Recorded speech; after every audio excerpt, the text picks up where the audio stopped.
Hi, our name's John and Kerry Acox, and I just wanted to give you an overview of our life and what has recently been happening in our lives.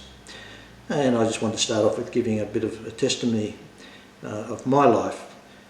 As a boy of about 14, I was invited to play soccer with a church group, and following on from that, over time I attended that church and gave my life to the Lord, and I've been able to follow the Lord ever since that.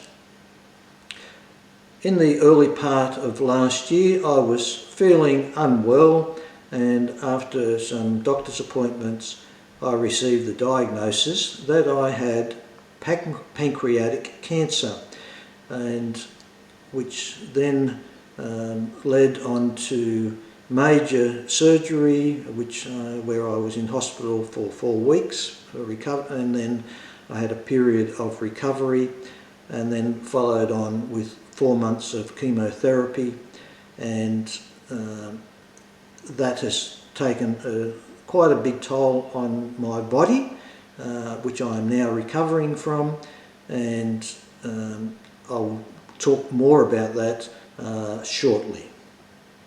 Hi, I'm Kerry, and for me, my childhood was different to John's. I was brought up in a Christian family.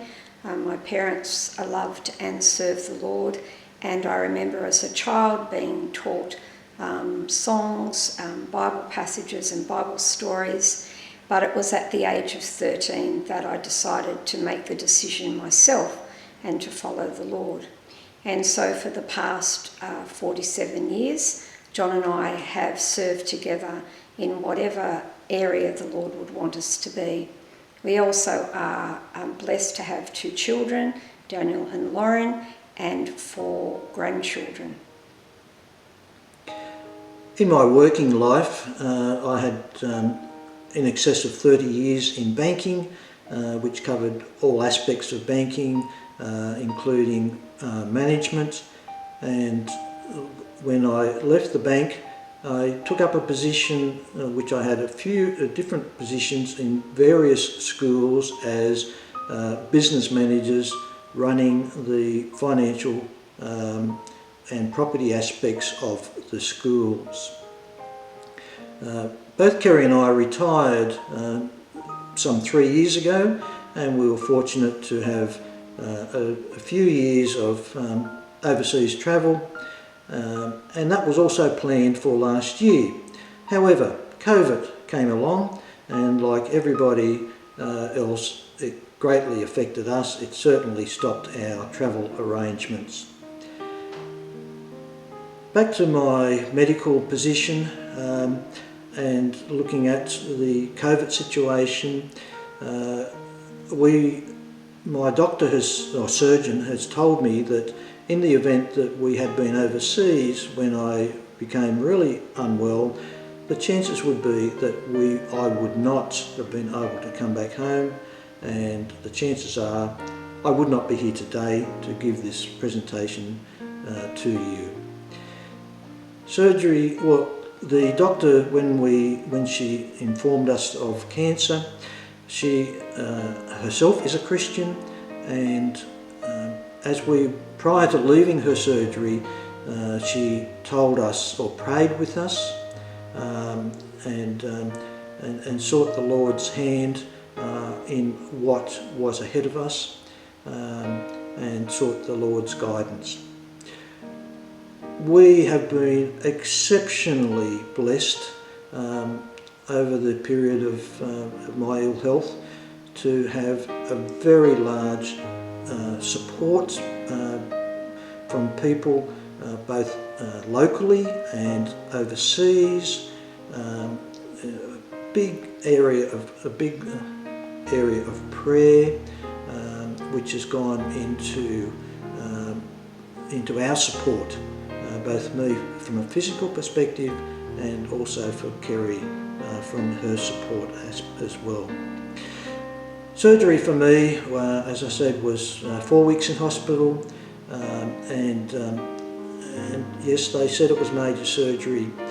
I was led prior to the surgery to the point of actually sitting up on the operating table prior to surgery, and I was able to pray for the staff that were about to operate on me. I had no reason to need to pray for myself because I knew others were doing that for me and on my behalf. So I was privileged to be able to pray for those medical staff that were about to operate. During the period that I was in hospital, it was commented to me on numerous occasions by the staff of the fact that yes, I prayed for them, and I believe that was a blessing for them. After surgery, after I came home from hospital, there was an extended period of recovery before chemotherapy started, which was due to run for 6 months, and physically I was only able to handle 4 months of chemotherapy.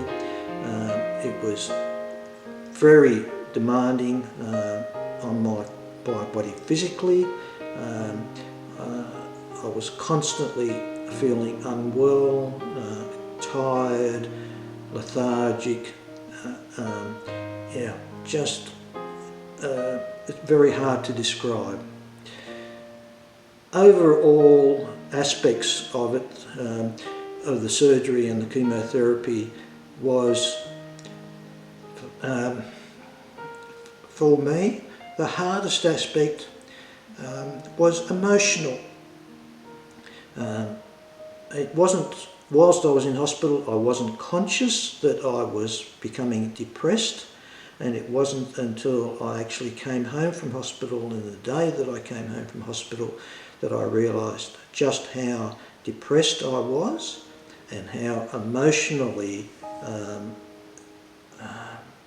I was feeling. Depression was something that I have been very fortunate not to have to worry about over the previous part of my life, so I found that a real challenge. And now physically I feel recovered, but emotionally I'm still struggling. So you go into the doctor's surgery, and the doctor uses that word cancer. And so as a wife and as a mother and as a grandmother, it was up to me to live the experience in different ways. As a wife, John had been my rock through some really difficult times that I'd gone through, and I was determined, and I prayed every day to the Lord that He would give me the strength to be the rock. I wanted to be the rock for John as he had been for me. For my children, Daniel and Lauren, our children, they both dealt with it very differently. Our daughter Lauren had only just recently lost her mother-in-law from cancer, and so her beloved dad, when he was diagnosed, really impacted on her and caused her to really question the God that she loved, why this was happening to our family. Our son Daniel has a different personality, and his personality is, it's okay, it's going to be fine, Dad will be fine, but we just didn't know. For our grandchildren, especially our eldest grandson, who had just lost his nana, to then be told that his grandpa had that word cancer was really very, very difficult for him as well. So for me, it was a daily struggle and a daily journal. Every morning before I would leave to go to the hospital, I would pray to the Lord and ask Him just to give me one blessing. At the end of the day, I just wanted to look back and see that God was walking with me and that I would receive a blessing. And I would go into the hospital and I would see the staff and I would see my husband, this man that had very rarely been sick, So for me, each day going into the hospital, this man that I loved, I could see was starting to spiral into this depression. I could see all the medical intervention that was being done on him, on his body, but I could also see that his behaviour was changing. He didn't want to hear the text messages from the many people that were praying for him. He didn't want to read the cards. He didn't want to bring anybody back. It was as if he was going into this cocoon. But at the end of the day, when I came home to the house and just sat in the stillness of my home, I could then pray to the Lord and I could look back. And every single day, from that day of the surgery or the diagnosis to this very day, every day the Lord gives me one, if not two, if not more blessings that I can look back on. It has been a struggle. It is really very hard for the person that is the cancer sufferer, but it's very different for the person that is the carer. You are supposed to be the strong one. As one of the dear nurses told me in hospital, the toughest stone or rock is a diamond. And so she said to me, don't try and be a rock, you need to be a diamond that you shine for the Lord. And so that's what I endeavoured to do. Being a Christian is very important in a situation of, well, am I going to live or am I going to die with this particular disease? I went through a period where I could not pray for myself, and some people think that that's pretty hard, but I knew that I was being supported by everybody that was praying for me, and the Lord knows what is in your heart, and if you are unable to pray, the Lord knows that. It doesn't mean you have lost faith, it's just the way you are at that stage.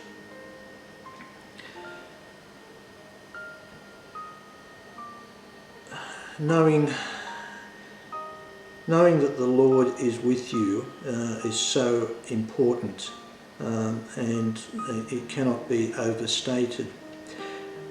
One of the issues that I have had to deal with, and probably more recently, is the question of, why me, Lord? Now, people would think you was going to say, why me, Lord? Why have I got cancer? And I can honestly say, from the day one that I was advised until today, I have never asked that question, Lord, why have I got cancer? The why me, Lord, is kind of the other way. Why me, Lord, have I been saved from this disease? Medically, I have been informed that the cancer has fully been removed from my body, and I, over time, will be back to full health. So the question that I'm posed is, why have I been saved, Lord? What have you got in store for me? Our friend, my daughter's mother-in-law, passed away the day before I was diagnosed. Why have I been physically saved and she has not? Why have other people been diagnosed with cancer and have not survived? It is not because they're not Christians, it's not because people haven't prayed for them.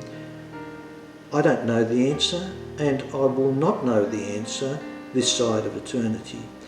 I have to just live in faith and hope that what the Lord has in plan for me is something that I will be able to take up, maybe, and more than just me, that we, Kerry and I, will be able to take up and serve the Lord in whatever way He has for us. One aspect, one Bible verse that has been very important for this journey for us is from Ecclesiastes 4 and verses 9 to 12, where it talks about one man by himself. If he falls, there is nobody there to pick him up or to help him. Two people together, if one person falls, the second person is there to pick them up. Three people, if three people are together, like a rope, they can be woven together and is in strength. Now, in our case, we believe we have that three people. That is myself, that is Kerry, and that is the Lord. And we believe that with the three of us together, we can accomplish what the Lord has in store for us. We don't know what it is. We live in faith day by day.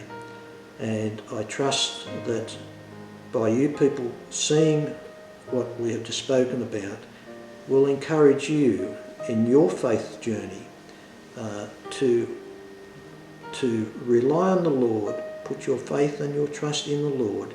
If you do not know the Lord, then can I encourage you to seek out people that will help you in your understanding and your knowledge of the Lord.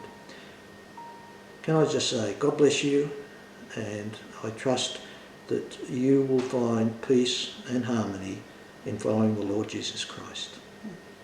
Thank you for your time.